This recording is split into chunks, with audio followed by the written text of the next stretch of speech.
Hey, what is going on everybody, and welcome to Fantasia. For today, we're going to be jumping into another session of Epic 7. Now today, we have another guild war for you guys, and this one, well, we're kind of struggling a little bit in this guild war, but that's alright. We're still going to try our best to get 3 wins today.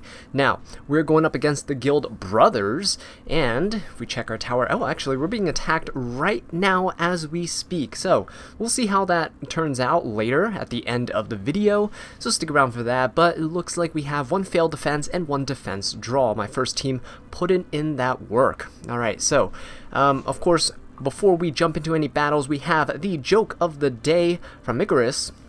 Chenpai was locked out of his house. I told him to sit down and talk to the lock calmly, because communication is key. Oh, man.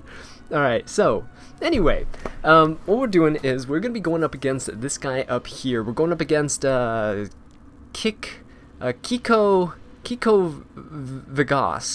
Vegas, right? So it looks like this guy's defense is actually pretty solid. So what we're going to do is we're going to jump into this and see how it goes. Now, thankfully, Hammy has given me a little bit of intel on this team. That Revenant Violent is really fast. It's around like 240 speed. So we're going to be bringing in our Athletica. And what we're going to try to do here is we're going to use Melissa to attack into the Violet, right? And what Melissa's going to be able to do is strip with her S3. So it's going to take away his evasion buff, and then hopefully we'll be able to kill him through that. We're probably going to just one-tap the Champion Zerato there, just so that he doesn't end up stripping my Melissa's immortality, and then we'll see how it goes, right? For the second team, though, we're going up against Little Queen Charlotte, Charles, and Fallen Cecilia. So I'm bringing in a little bit of a weird team here. I'm bringing in ML Ken as my main DPS, mostly because Little Queen Charlotte's basically gonna just kill herself by attacking the ML Ken. The Crimson Armins here as a little bit of protection, and of course Ruel's there as a failsafe. We're going to see how this goes. I'm not very confident in this team in terms of clearing it really fast, but it should be a pretty reliable one. So let's go on and jump into this and kind of just see how it goes. I mean, especially that first team there, a little bit worried about the Violet, but we'll see. Okay, so yeah, that's a fast Violet. Okay, so pretty fast Violet. What we're going to do is we're going to do the S2. If this strips the Violet, if this actually hits, nope, it's not going to hit, but that's okay. We're still going to be able to push up with our CDOM. So there we go. Going to use the S3 here, and what we're going to do is we're going to Soul Burn and try to kill this Champion Zerato. There we go, very nice. It's going to push up my Melissa a little bit more, which is really good. Now, here what I'm going to do is I'm going to try to reset this Lilius here so she doesn't go on S3. If I can prevent the S3, it prevents me from getting all my skill nullifiers stripped. Actually, I didn't pay attention to whether or not she got reset there. But we're going to S3 into the Violet. We stripped his evasion buff, as you can see here. Melissa is super good. We're going to go ahead and go into him here. He has the curse debuff on him. We're going to go in on the Lilius. Going to get some damage onto her, and then the curse damage should just kill the Violet. There we go. Very clean, very nice. And it looks like our skill nullifier is safe here. There we go. Lilius was reset, and there you have it. So, wow, that was actually much quicker than I expected. Melissa, guys, I'm telling you. Alright, this is a really fast Charles, but that's also good for me because that means that he's going to rotate really fast. ML Ken's going to get a lot of hits in. We're going to go ahead and put up the invincibility buff here, and what's going to happen is this Little Queen Charlotte's actually faster than the FCC. Didn't expect this. This guy has a lot of really fast units, but this Little Queen Charlotte going before the FCC means that she's not going to get a skill nullifier, which is really good. Alright, FCC is going to go here, and I mean, we're taking no damage basically at this point, which is nice. The counterattack is going to get rid of the skill nullifier there. We're going to get rid of the skill nullifier on this Little Queen Charlotte. Let's do that. Let's hit her there. Elbrus proccing, that's not good, but he's not going to be able to strip my Ruel, so there we go. And what we're going to do is we're going to go ahead and let's put up the attack buff on the ML Ken. Now, this might proc the the counter, the Elbrus from Charles. Actually, no, it didn't. That's fantastic. We actually got defense down, which is really, really nice. So there we go. Little Queen Charlotte basically attacking the ammo Ken. Charles going to go ahead, not strip. Very nice. We still have the attack buff. We're going to deal some damage, get our health back there. FCC is going to be attacking Crimson Armin anyway, so I'm going to go ahead and try to provoke the Charles here. There we go. Very nice. And I think the FCC is on Aureus, I think. We'll see here, actually. Yeah, FCC is on Aureus. So if she wasn't on Aureus, the little Queen Charlotte would have died much sooner. That first counterattack would have killed her. So there we go. Ken putting in work. Now, the only reason I provoked the Charles there is because I wanted to take some pressure off the ML Ken, just in case Charles rotated faster than my Ruel. So, there you have it. We're still going to go in on this Charles, though. Okay, there we go. Very nice. Crimson Armin's a bit low, but we should be able to manage here. Let's go in on the Charles. He's not on a counter set. Ooh, okay. Crimson Armin taking quite a bit of damage there. Alright. And what I'm going to do is I'm going to go ahead and just pop the S3. get the health back up on the Crimson Armin. So there we go. Heal her up, she's invincible, that's all good. That means FCC's gonna go for Ruel, because she's the next light target. And Charles, again, putting up the buffs, so there you have it. Rotating really fast. This Charles is faster than my Crimson Armin, so he's like 215 speed, probably about. 215, 220-ish. Pretty fast. But we're still gonna go in on him because he is the main damage threat here. We still have our attack buff, so there we go. We crit as well, attack down on him, very nice. Gonna go ahead and poke him again. Again, he's not on counter because he's super fast, right? He's definitely on the speed set with speed boots. So there you go. His damage isn't really that high, so we're gonna go ahead and pop the S3 here because the FCC and Charles are probably gonna lap my team. Okay, there you have it. So FCC lapped, but the Charles is gonna cut in through the Crimson Armin and the ML Ken. There we go. Get rid of the skill nullifier. Very nice. We're actually going to heal ourselves up over here, so let's go ahead and pop the S2. The Charles is going to go in on the Ruel, I believe. There we go, because everyone else is invincible. He won't be able to strip here, so that's fine. There you have it. And we're going to get rid of the skill nullifier here so that my ML Ken can go in and deal a bit of damage. Attack down. Very nice. Okay. So yeah, Charles with attack down, especially a super fast Charles. He's not really going to be dealing that much damage. He is going to be going quite a bit though, so his DPS output is still pretty high. But what we're going to do is we're going to go in and try to break this FCC shield. Oh my god, it's so thick. Okay. He only has like 400 HP left. I mean, come on. Alright, so after this turn, the shield should fade. Oh, actually, never mind. We get a nice counterattack there. There we have it. Killed the Charles. There we go. Again, this team's very safe. It's just a bit slow. So we're going to soul burn this for the damage. There we go. But the bad thing here is that we're actually not able to. We're not going to be able to counterattack here because FCC is going to be dealing damage to the light units, not the dark. Okay. Yeah, let's just keep going in on him, and there's no reason to heal at this point. So there we go. The FCC shield is the main annoyance here because she's basically getting a little pseudo heal every turn. And my ML Ken's slow, so he's not able to really rotate fast enough to deal all the damage that's necessary. Alright, actually that's kind of bad, this rotation, because ML Ken now has to waste. Oh, actually, never mind. There we go, counterattack gets rid of the skill nullifier, perfect. And we're gonna keep going in on him. Come on. I like how the first battle took quite a while, or sorry, took like no time at all, and this one's taking quite a while. Alright, so this is pretty much just a can we break the shield? There we go. A little bit of chip damage. Alright. This is a very high HP FCC, so it's very annoying. But at this point, we pretty much won. It's just a matter of can we not die of boredom? Alright, so let's go in on this with a S3. Can we get a defense break? Like, if we can get a defense break, that would... Oh, there we go. Alright, 2-turn defense break. Fantastic. This is what's going to be able to help us win. Okay, so we have one more turn of a defense break. Please, ML Ken, get a turn in.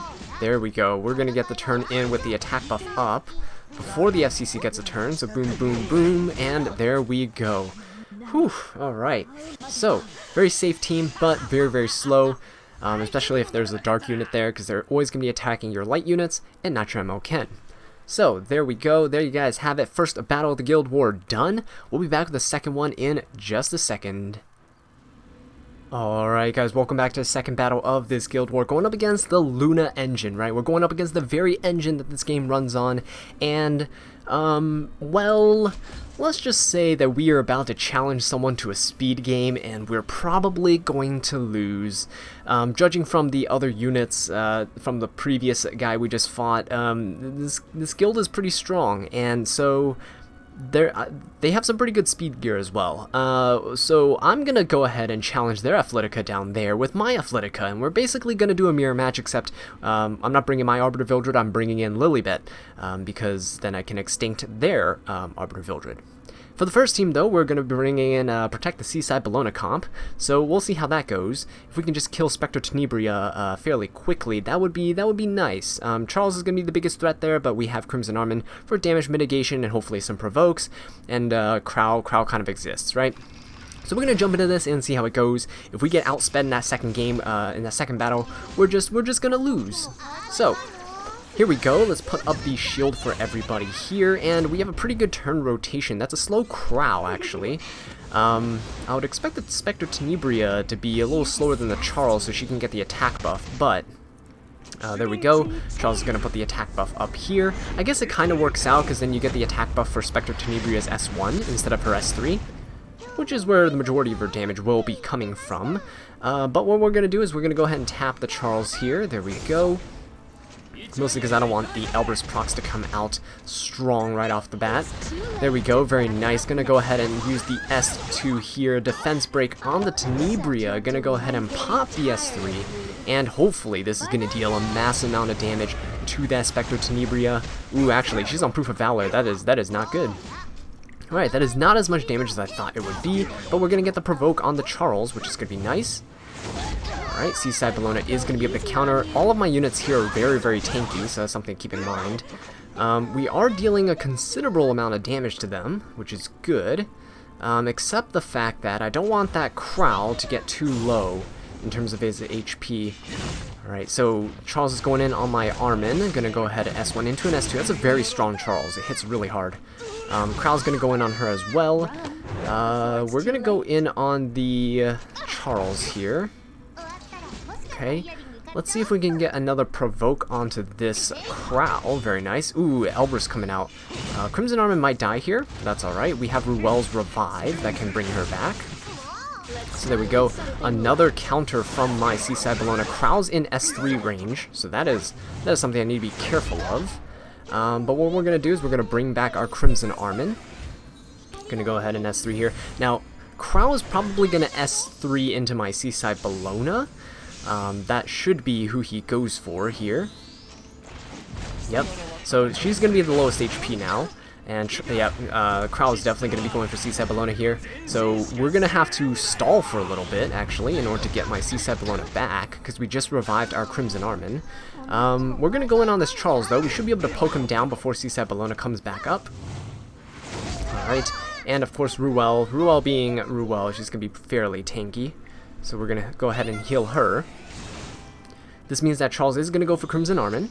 He is defense broken, though, so... actually, it's going to go away, but... there we go. It should still kill. Very, very nice. The thing is, Spectre Tenebria keeps getting stronger every time somebody dies, so that's going to be a problem for me. This is going to go for the Crimson Armin as well. Yeah, you can already see the damage starting to ramp up, which is not very good. We're going to go ahead and Soul Burn here just to give Crimson Armin some heals. Very nice. Okay, come on, give me some Water's Origin procs. Okay, no Water's Origin. But what we're going to do is we're going to put up the invincibility here, and the immunity. more importantly, just so we don't get provoked or anything on the Armin. One more turn, so we're just going to go ahead and wait it out with Ruel, and we should be able to get this once Seaside Bellona comes back up. Alright, and we're going to go in on this crowd here. We're going to revive Seaside Bellona with this turn, so let's click the Bellona. Hopefully I didn't click, accidentally click Ruel or something there. Alright. So we're going to bring back Seaside Bellona, and this is pretty much it. It's going to seal the deal. So we're going to go in on this crowd, get a bit of damage, because when Seaside Bellona procs her S2 here with Spectre Tenebria's S1, we're going to be able to counter. Very, very nice. And the drink damage coming out as well. Very, very strong. Alright, so we're going to... I'm actually just going to heal my Armin here. I don't want to lose her, just in case I need her for any subsequent battles, but we're going to tap the crowd. He's gone. Spectre Tenebria is going to be gone as well. Yep, so there we go. Tenebria is going to go in on the Armin. She's stunned. That's alright. We're going to go and tap her with the Ruel, and this should probably do it. There we have it. So, Spectre Tenebria, very, very strong unit, and very annoying to deal with, especially if you have so many tanky people around them. Alright. That is speed RNG.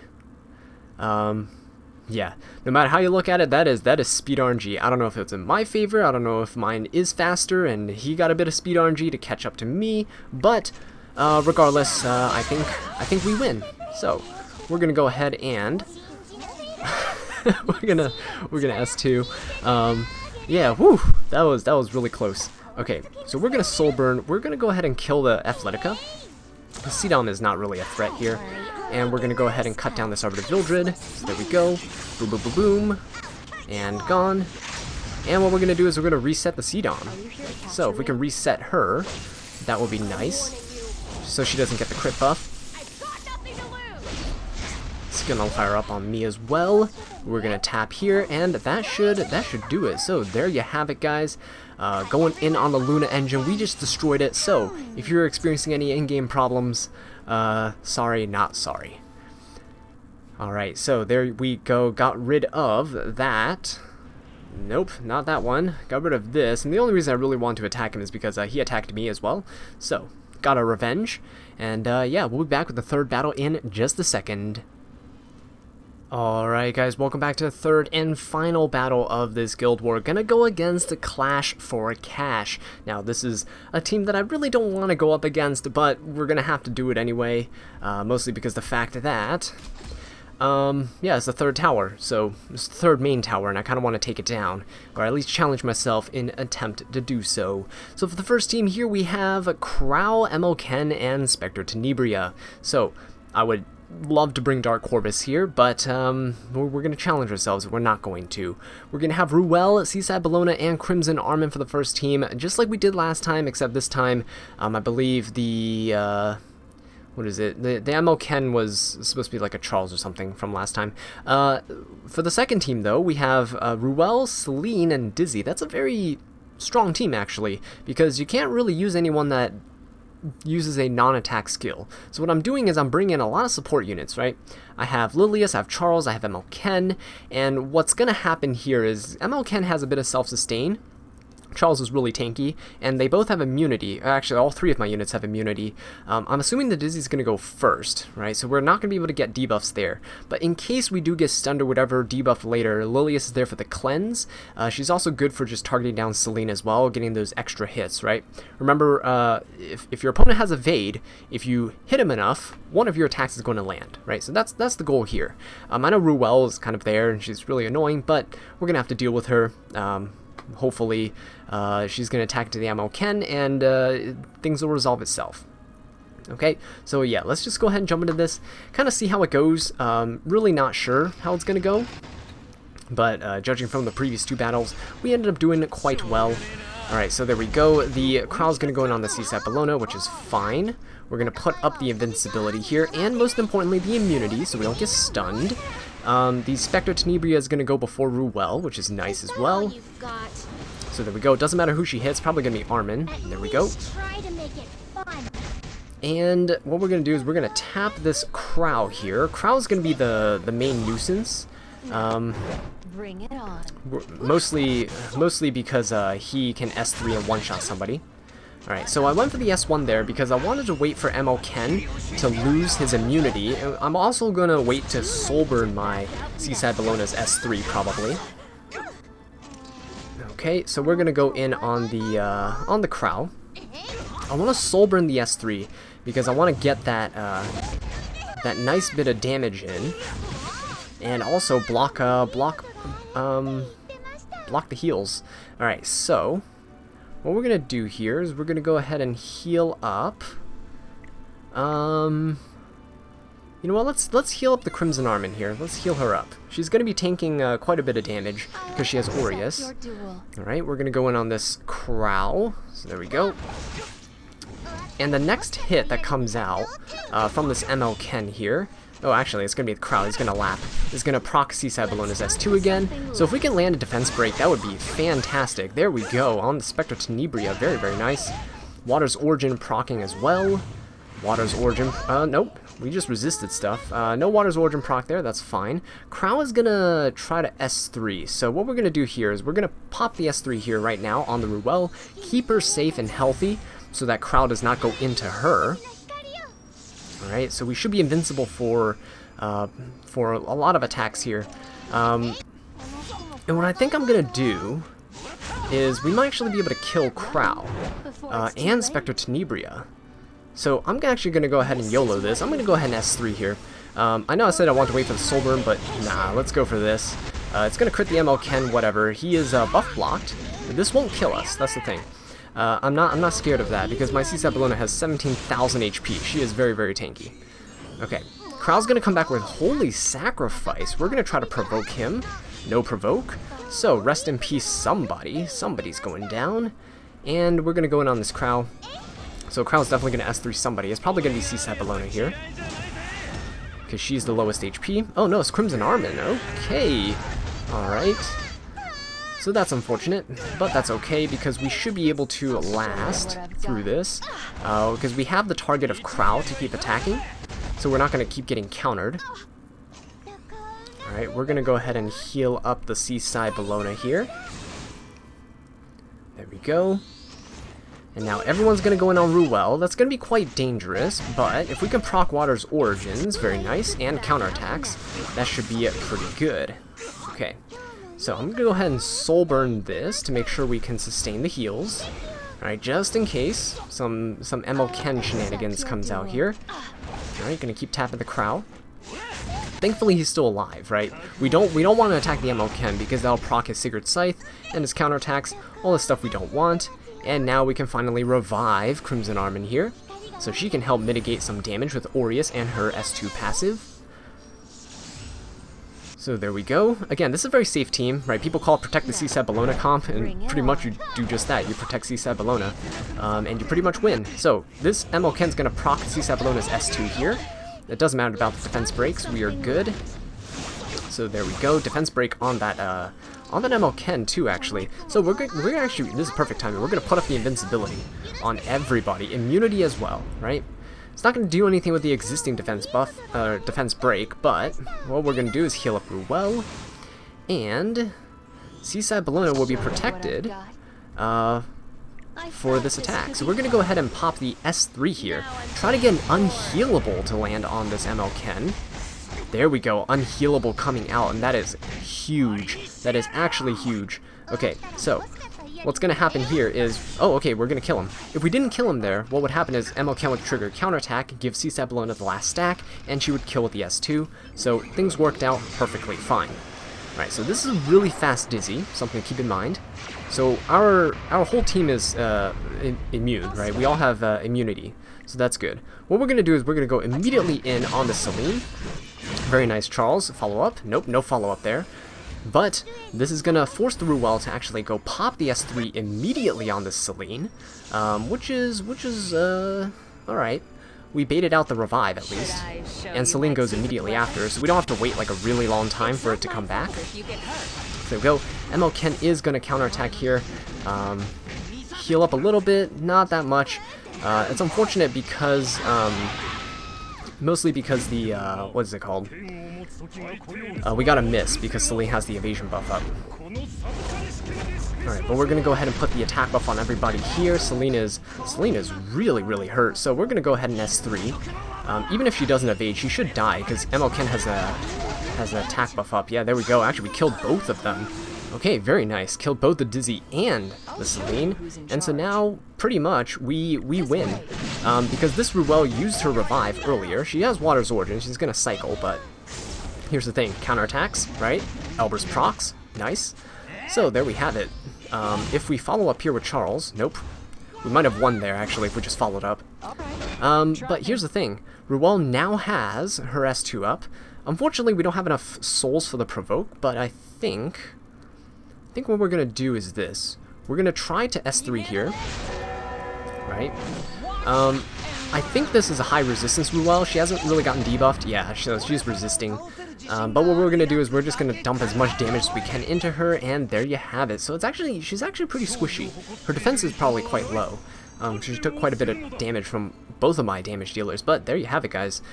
Fairly quick, that last one. I thought this one was going to be a bit tougher, because the Ruels are usually very tanky, very, very scary. He shouldn't have taken that much damage from my Charles or ML Ken, so quite interested to see how much defense that Ruel had. But anyway, let's see, guys. Let's revisit my tower here, and okay, so it looks like we got another defense draw, which is pretty good. And there you have it. 3 battles of this guild war. We did pretty good against the guild brothers, I believe. Yeah, against brothers. So, pretty good. We're probably going to lose this one, but hey, got 3 successful attacks in. Anyway, thank you all so much for watching this video. I really do appreciate it. If you enjoyed it, please leave a like, subscribe for more Epic 7 content, and leave a comment down below letting me know what I can do to improve. And until next time, take care.